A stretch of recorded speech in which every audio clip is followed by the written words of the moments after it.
I will give every soul safe conduct to Christian lands. Every soul. The women, the children, the old, and all your knights and soldiers, and your queen.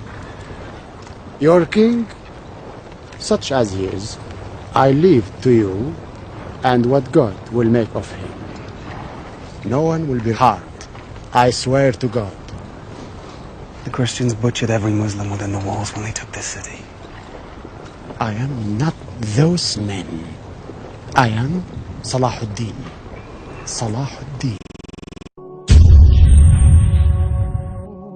After the true Salahuddin went back to Damascus, and the narration mentioned that one wet day he went to visit the Hajis, and when he came back it was cold, it's wet.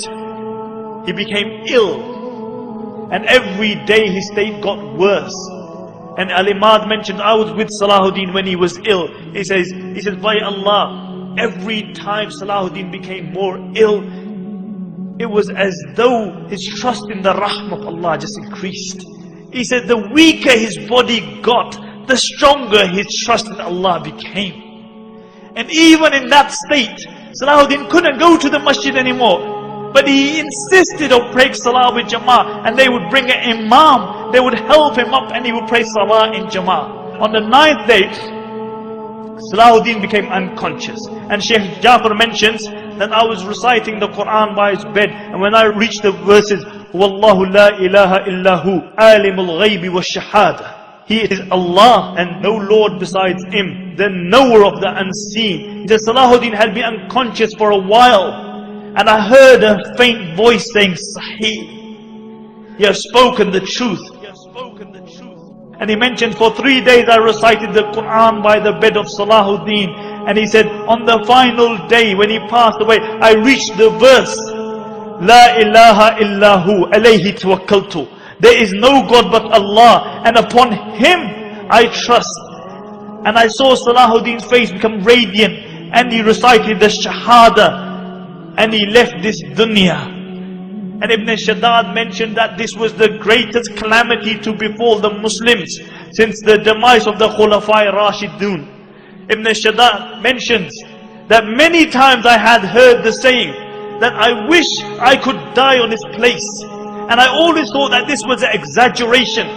But he said, I realized the reality of that statement when Salahuddin passed away. He said, I wish I could have died on the place of Salahuddin. And Abdul Latif, the famous physician, says that he was mourned like a prophet because everybody loved him. The good loved him, the bad loved him, the Muslims loved him, the non-Muslims loved him. Everybody loved Salahuddin. And what did this king leave behind him? King of Egypt, king of Syria, Lebanon, Yemen. What did he leave behind him? He left 1 dinar and 47 dirhams, some armor and a horse.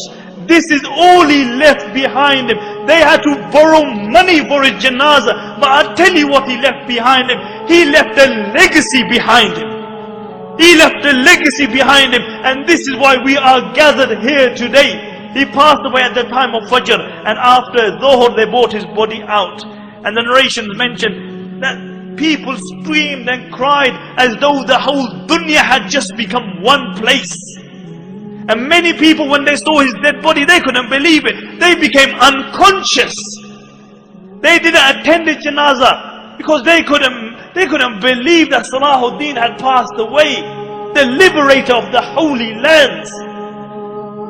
And how was Salahuddin buried? They had to borrow money for a janazah. And Qadi Fadil gave a fatwa that Salahuddin should be buried with his sword, so that on the day of judgment when he's resurrected, and one of the 7 people who is under the shade of Allah is Imamun Adilun, a just ruler. When he's under the shade of Allah subhanahu wa ta'ala, he is leaning upon his sword.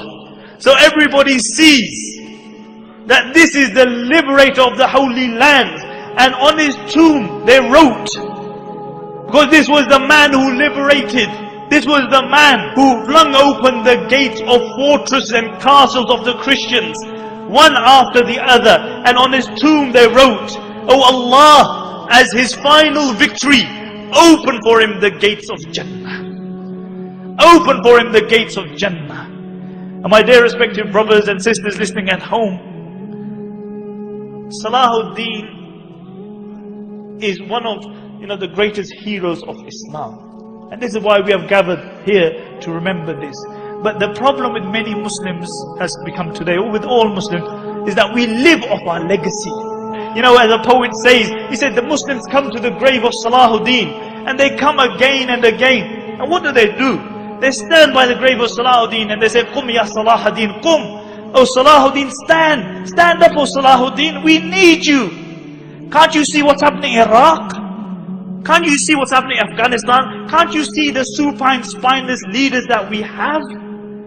Oh Salahuddin, we need you to liberate the holy lands. The poet says, they come and they say, Qum ya Salahuddin, Qum. Hatta ishtaka marqatuhu min hawlin afuna. He says, they come to his grave and they say, oh Salahuddin, stand, stand.